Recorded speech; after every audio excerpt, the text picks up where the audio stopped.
il faut dire les choses, ne pas être panafricaniste et souhaiter que les ensembles, les fragiles ensembles que nous avions peiné à rassembler, éclatent. Je ne pense pas que les pays de l'AES l'aient fait de gaieté de cœur. Je ne pense pas que le reste de la CEDEAO l'ait accepté de gaieté de cœur. Les rassemblements, c'est d'abord les rassemblements des peuples, avant d'être les rassemblements des dirigeants. Et les peuples continueront à être des peuples de la CEDEAO, quoi qu'on veuille. Ce n'est pas parce que 3 pays sont sortis de la CEDEAO qu'on est dans une rupture totale, opaque, et qu'il n'y ait plus de relations commerciales, de relations économiques, de relations sociales même. Parce que de part et d'autre des frontières, c'est souvent les mêmes populations avec les mêmes ethnies qui vivent. Et notre zone est condamnée à vivre ensemble. Nous sommes liés par l'histoire, par la géographie. Nous n'avons pas de choix. Maintenant, il y a des situations politiques qui se présentent à nous. Des erreurs ont été commises. Il faut dire les choses telles quelles. Je n'ai pas commenté la décision. Lors de sa dernière sortie sur la question, le président Diomaye Faye a appelé à respecter la décision des pays de l'AES. C'est une façon de parler. Qu'on le veuille ou qu'on ne le veuille pas, on le respecte, c'est les États souverains qui prennent leurs décisions. Des erreurs ont été commises à la base, je pense que principalement des erreurs de la CEDEAO dans la gestion d'un certain nombre de situations. Je l'ai dit quand j'étais opposant, je le redis aujourd'hui. Et je ne dis pas des choses pour plaire au pays de l'AES ou pour plaire à la CEDEAO.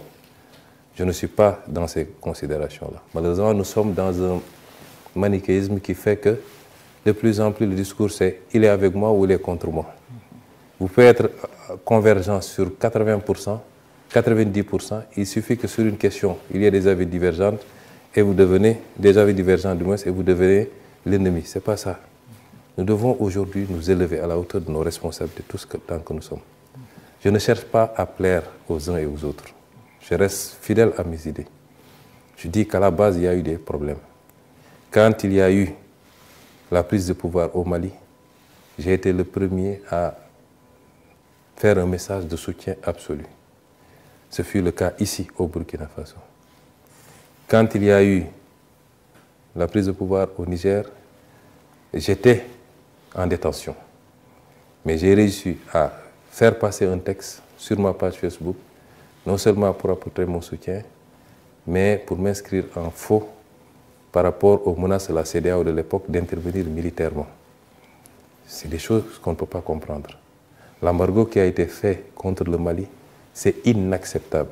Et un pays comme le Sénégal n'aurait jamais dû, en tout cas si nous étions au pouvoir, nous n'aurions jamais accepté cela. On ne règle pas ces problèmes-là de cette manière. On ne peut pas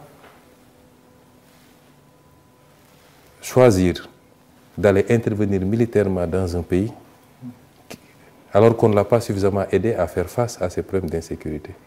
Et une organisation doit se doter de règles qu'elle peut faire respecter pour tout le monde. Est-ce que si aujourd'hui la même situation se posait au Nigeria, la CEDEAO allait menacer d'aller intervenir militairement? Pourtant, tous les pays membres de la CEDEAO sont des pays d'égale dignité. Et beaucoup d'erreurs ont été commises. Et nous l'avons dénoncé, nous, quand on était opposants, et nous continuons à le dénoncer. Mais malgré tout, les problèmes familiaux se règlent en famille. Des gens ont eu des problèmes beaucoup plus profonds. Des gens se sont menés des guerres qui sont devenues des guerres mondiales, avec des dizaines de millions de morts. Et aujourd'hui, ils sont dans les espaces intégrés pour faire face au reste du monde. Et c'est nous, dans ce sens-là, que nous avions dit que notre souhait, c'est que l'espace n'éclate pas. Parce que même si ça a éclaté, nous continuerons à travailler ensemble. Prenez le cas du Burkina et du Sénégal. Nous avons 20 accords de coopération signés et ratifiés. Il y a 23 autres qui sont en cours de discussion. Vous pensez que c'est parce que le Burkina n'est plus dans la CEDEAO que ça va arrêter? Non. Nous allons continuer et même peut-être accroître la coopération. Les espaces sont des espaces politiques, des cadres politiques. Mais ce qui va se passer entre les États et les peuples va continuer. Et nous espérons, en respectant les choix des uns et des autres, et j'espère que la CEDEAO va en tirer toutes les conséquences pour que, dans le traitement à la base Je disais tout le temps, on ne peut pas ignorer les causes réelles d'une maladie pour vouloir se pencher sur les symptômes. S'il y a coup d'État, qu'est-ce qui a amené les coups d'État? Et pourquoi, quand les gens font des tripotages constitutionnels, la CEDEAO ne parle pas? Quand des gens briment des opposants, la CEDEAO ne parle pas? Jusqu'à ce que certaines situations arrivent, on sort des communiqués, on fait des embargos et on menace d'intervenir militairement. C'est ces erreurs qui nous ont conduit à ça. Et j'espère que la CEDEAO en tirera toutes les leçons et surtout aura l'ouverture qu'il faut pour traiter tous les États de manière égale. Il n'y a pas ici de grands ou de petits États, etc. Et peut-être sous ce chapitre, et je ne désespère pas, tôt ou tard, que les retrouvailles se fassent, parce que nous avons un destin commun.